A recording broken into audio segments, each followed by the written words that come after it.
ऐसा भगत जिसको स्वयं जगन्नाथ भगवान के पुजारी पालकी लेकर के गए और कीर्तन करते करते कटे हुए दोनों हाथ वापस आ गए। नमस्कार मित्रों, आप सभी का हार्दिक स्वागत है हमारे यूट्यूब चैनल पर। दोस्तों, आज मैं आपको एक ऐसी सच्ची घटना लेके आया हूँ जिसको अगर आपने सुनी हो तो आपके लिए रिवीजन हो जाएगा, नहीं सुनी हो तो आपको सुन करके बिल्कुल आपका हृदय बिल्कुल गदगद हो जाएगा। दोस्तों, इस तरह की घटना है जिस पर लोग बहुत कम यकीन करेंगे। तो नमस्कार दोस्तों, शुरू करते हैं। एक बार एक एक बगीचे का मालिक था। दोस्तों, उसमें एक घुस जाती है गाय। अब दोस्तों, गाय को देख करके मालिक को बहुत गुस्सा आता है और उसको डंडा लेके बहुत तेज उसके पीठ पे मार देता है। तो दोस्तों, गाय की मृत्यु हो जाती है और बगीचे के मालिक को लग जाती है गौ हत्या। तो दोस्तों, गौ हत्या का पाप उसको लग गया। जब गौ हत्या ने उसके पास आके बोला कि आपको तो हत्या लग गई गौ की, तो बोला कि मैंने थोड़ी मारा है, इन हाथों ने मारा है, इन हाथों को सज़ा मिले, मुझे क्यों मिले। और दोस्तों, कहते हैं कि हाथों के देवता होते हैं इंद्र। तो इंद्र देवता के पास गए कि भाई, हाथों के देवता आप है तो ये सज़ा आपको लगनी चाहिए, आपने गाय को मरवाया है।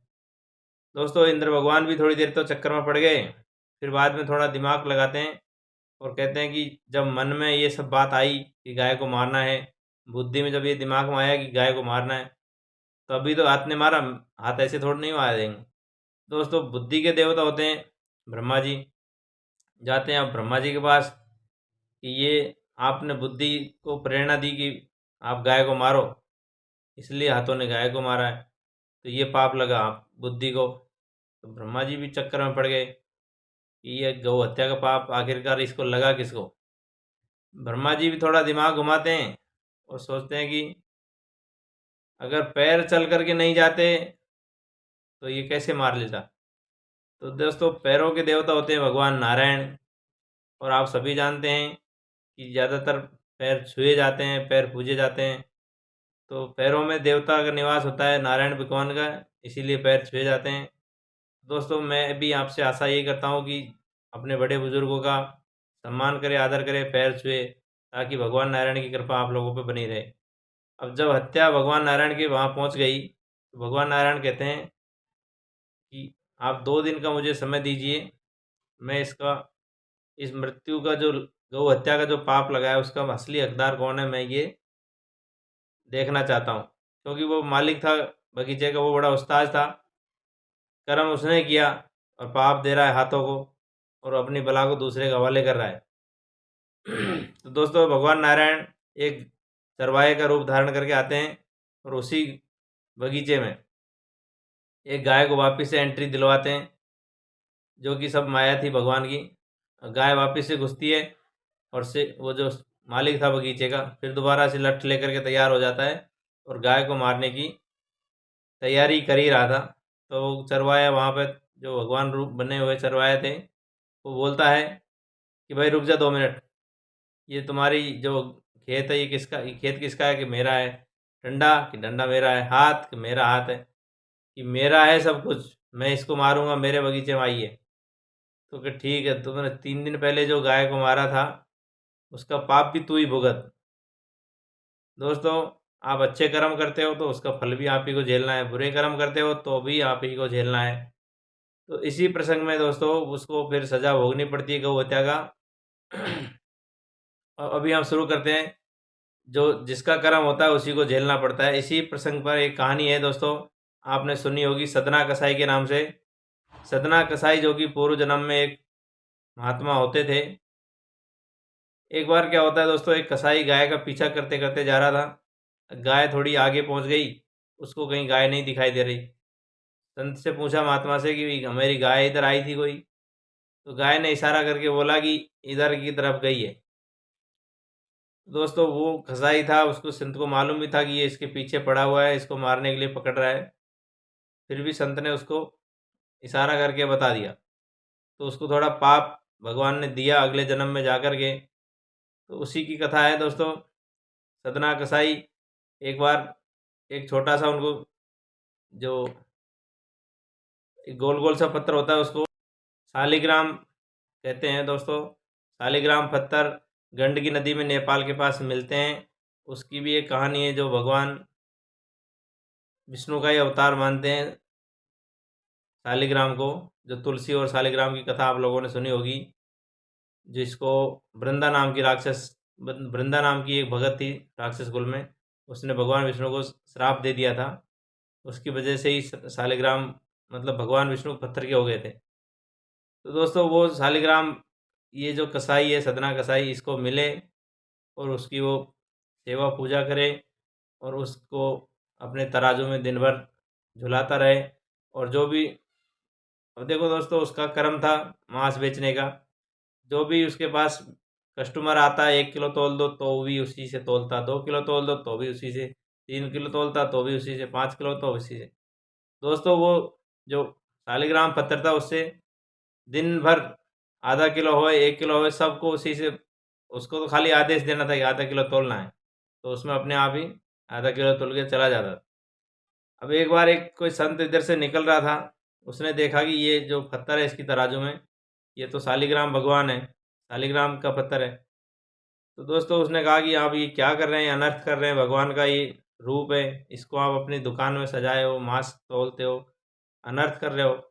ये पत्थर आप नहीं, इसके हकदार हम लोग हैं, इसको आप हमें दे दीजिए, हम इसकी सेवा पूजा करेंगे, मिष्ठान से, मिठाई से, दूध से अभिषेक करेंगे, फल फूल चढ़ाएंगे। दोस्तों वो नहीं माना और संत उसको ले आया। सदना कसाई ने उसको दे भी दिया खुशी खुशी।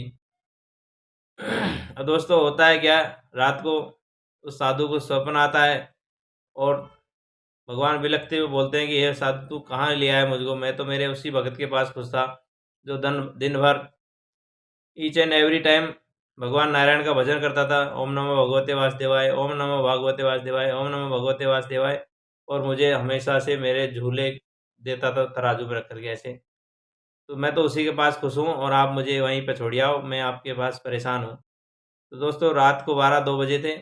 उसी समय साधु निकले अपने घर से और पहुँच गए सदना कसाई के घर।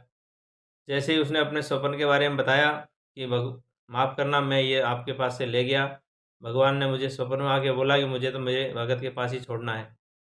दोस्तों उसके बाद कहते हैं कि सदना कसाई ने पूरी तरह से भगवान की भक्ति किया और जो अपना कर्म था उसको भी थोड़े दिन के लिए मांस काटना बंद कर दिया और कटे कटाए मांस को लाके बेचना चालू किया।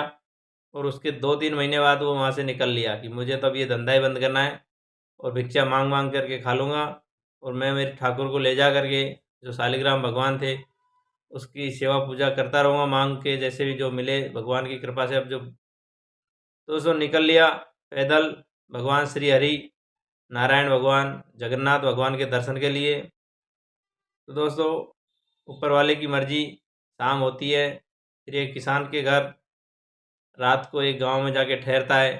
अब उस घर में नए नए 2 लोग थे खाली, एक पति और एक पत्नी। उसने बोला कि किसान, मुझे आज रात आपके घर के बाहर चबूतरे पे सोने की इजाज़त दे दीजिए और मुझे कुछ मिल जाए तो थोड़ा सा खाना दे दीजिए, बस मैं मेरे ठाकुर का भोग लगा लूँगा और बस सवेरे होते ही चला जाऊँगा। तो दोस्तों उसके घर में एक नवयौवन युवती थी, पत्नी उसकी नवविवाहिता। अब दोस्तों उसका जैसे ही सदना कसाई को देखा, उसका मन मचलने लगा कि मुझे तो इसका साथ शादी करनी है और मेरे जो घर में ये आदमी है इसको छोड़ना है। तो दोस्तों रात को सदना कसाई घर के बाहर सोया हुआ था, उसके पास आती है कि आप मुझे शादी कर लो, मैं इसके साथ खुश नहीं हूँ, इसको मैं छोड़ना चाहती हूँ।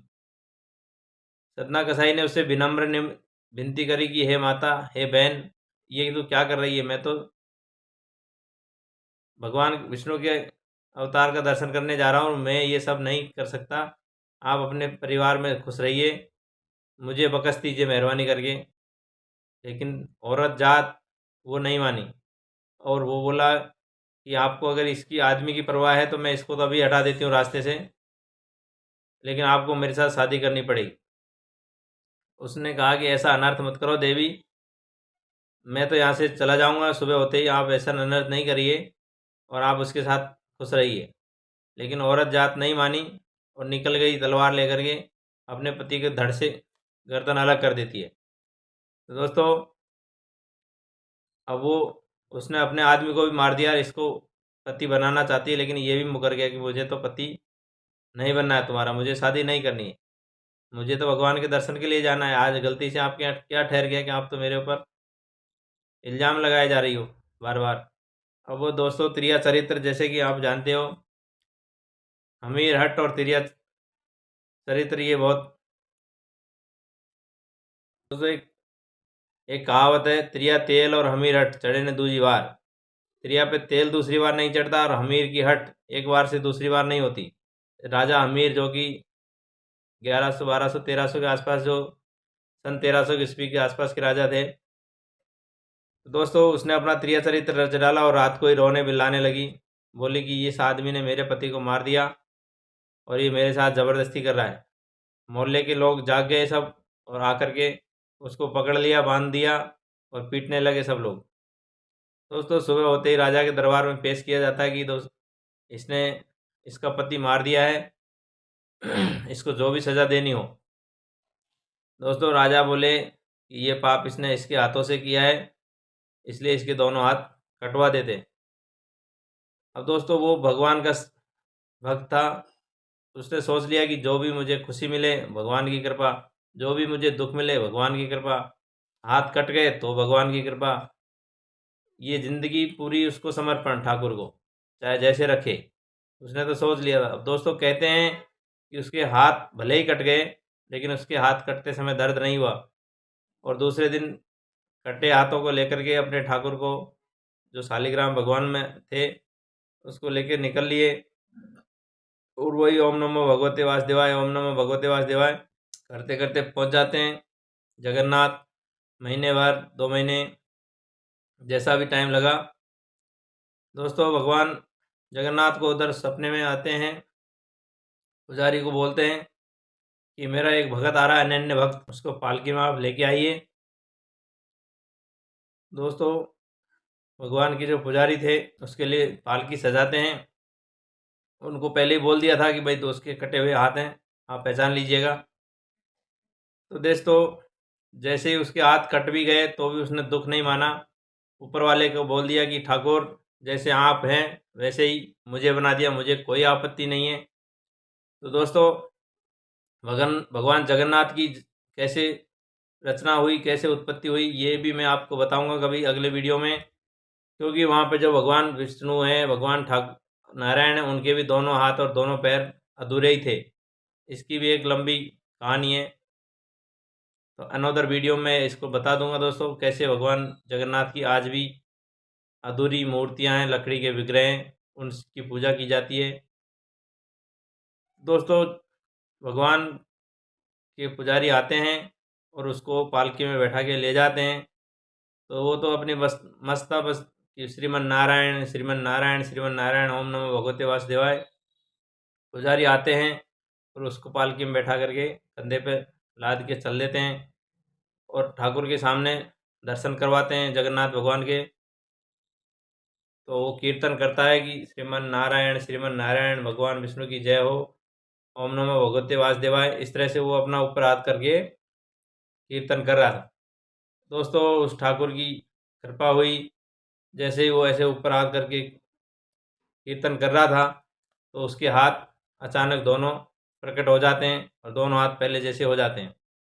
वो देखता है, हे भगवान ये क्या लीला है आपकी, अगर कटवाने ही थे तो दिए ही क्यों, और दिए थे तो फिर कटवाए क्यों, मेरे ये समझ में नहीं आई भगवान, इसकी लीला बताइए कैसे क्या हुआ। तब दोस्तों उसने बताया कि आपके पूर्व जन्म के कर्म की वजह से ये कटे और ये वापस भी आए। आप पूर्व जन्म में महात्मा थे और आपने उस कसाई को, जो गाय जा रही थी, तो इशारा करके बताया कि गाय इधर गई है। दोस्तों उस कसाई ने उस गाय को मार दिया था। तो जो पत्नी यहाँ पे मिली थी इसको गांव में, वो पत्नी थी, वो गाय का पूर्व जन्म है, और जो उसका पति था वो कसाई था जिसने उसको पिछले जन्म में मारा था। दोस्तों उसने पिछले जन्म में गाय को मारा था, अब इस जन्म में गाय ने आकर के अपने पति को मार दिया, कसाई को। तो उन दोनों का हिसाब बराबर। अब इसका जो हाथ से इशारा करना था वो इसके, उसने बोला था कि गाय इधर गई है, तो हाथ से इशारा किया था, इस वजह से इस जन्म में इसके हाथ कट गए। लेकिन इसके कर्म अच्छे थे, उस जन्म में भी भगवत प्रेमी था, इस जन्म में भी भगवत प्रेमी था, ठाकुर की सेवा किया, पूजा किया। इस वजह से इसके कर्म तो उसके माफ़ नहीं हो पाए, लेकिन वापिस से इसके हाथ आ गए और वो अपना भगवत प्रेमी था। इस वजह से दोस्तों ये मेरी बहुत अच्छी कहानी थी। जैसे ही मैंने इसको पहली बार सुना, मेरे दिल को छू गई और मैं सोच रहा था कि इसका वीडियो मैं अपनी तरफ से बनाऊंगा। तो दोस्तों ये पेश है आपके पास ये कहानी, कमेंट करके बताइएगा। थैंक यू दोस्तों, नमस्कार, हरिओम, जय गुरुदेव।